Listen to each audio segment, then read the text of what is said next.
ಹರಳೆಣ್ಣೆ ಇದು ಸಸ್ಯಜನ್ಯ ಎಣ್ಣೆಯಾಗಿದ್ದು ಇದನ್ನು ವರ್ಷಗಳಿಂದ ಬಳಸಲಾಗುತ್ತದೆ. ರಿಕಿನಸ್ ಕಮ್ಯುನಿಸ್ ಸಸ್ಯದ ಕ್ಯಾಸ್ಟರ್ ಈ ಬೀಜಗಳಿಂದ ಎಣ್ಣೆಯನ್ನು ಹೊರತೆಗೆಯುವ ಮೂಲಕ ಎಣ್ಣೆಯನ್ನು ತಯಾರಿಸಲಾಗುತ್ತದೆ.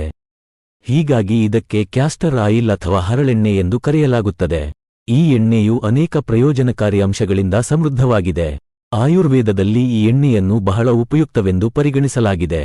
ಇದರಲ್ಲಿ ಆಂಟಿ ಬ್ಯಾಕ್ಟೀರಿಯಲ್ ಮತ್ತು ಆಂಟಿ ಇನ್ಫ್ಲಮೇಟರಿ ಗುಣಗಳಿದ್ದು ಗಾಯಗಳನ್ನು ವಾಸಿಯಾಗುವುದರಿಂದ ಹಿಡಿದು ಮಲಬದ್ಧತೆ ಇತ್ಯಾದಿ ಸಮಸ್ಯೆಗಳನ್ನು ನಿವಾರಿಸುತ್ತದೆ. ಹರಳೆಣ್ಣೆಯನ್ನು ಸಾಮಾನ್ಯವಾಗಿ ಸಣ್ಣ ಮಕ್ಕಳಿಂದ ಹಿಡಿದು ದೊಡ್ಡವರವರೆಗೂ ಉಪಯೋಗಿಸುತ್ತಾರೆ. ಹೊಟ್ಟೆಯಲ್ಲಿ ಕ್ರಿಮಿ ಇದ್ದ ಪಕ್ಷದಲ್ಲಿ 15 ದಿವಸ ಇಲ್ಲ ತಿಂಗಳಿಗೊಮ್ಮೆ 10 ಮಿಲಿಲೀಟರ್ನಷ್ಟು ಉಪಯೋಗಿಸಬೇಕು. ನಿಯಮಿತವಾಗಿ ಉಪಯೋಗಿಸುವುದರಿಂದ ಹೊಟ್ಟೆ ಹುಳದ ಸಮಸ್ಯೆ ಇರಬಹುದು ಅಥವಾ ಮೋಷನ್ ಗಟ್ಟಿಯಾಗಿ ಹೋಗುವಂತಹ ಸಮಸ್ಯೆ ಇರಬಹುದು. ಪೈಲ್ಸ್, ಪಿಸ್ತೂಲ ಮುಂತಾದ ಸಮಸ್ಯೆಗಳಿಗೂ ಕೂಡ ಹರಳೆಣ್ಣೆಯು ಪರಿಣಾಮಕಾರಿಯಾಗಿರುವುದನ್ನು ನಾವು ಕಾಣಬಹುದು. ಅಜೀರ್ಣ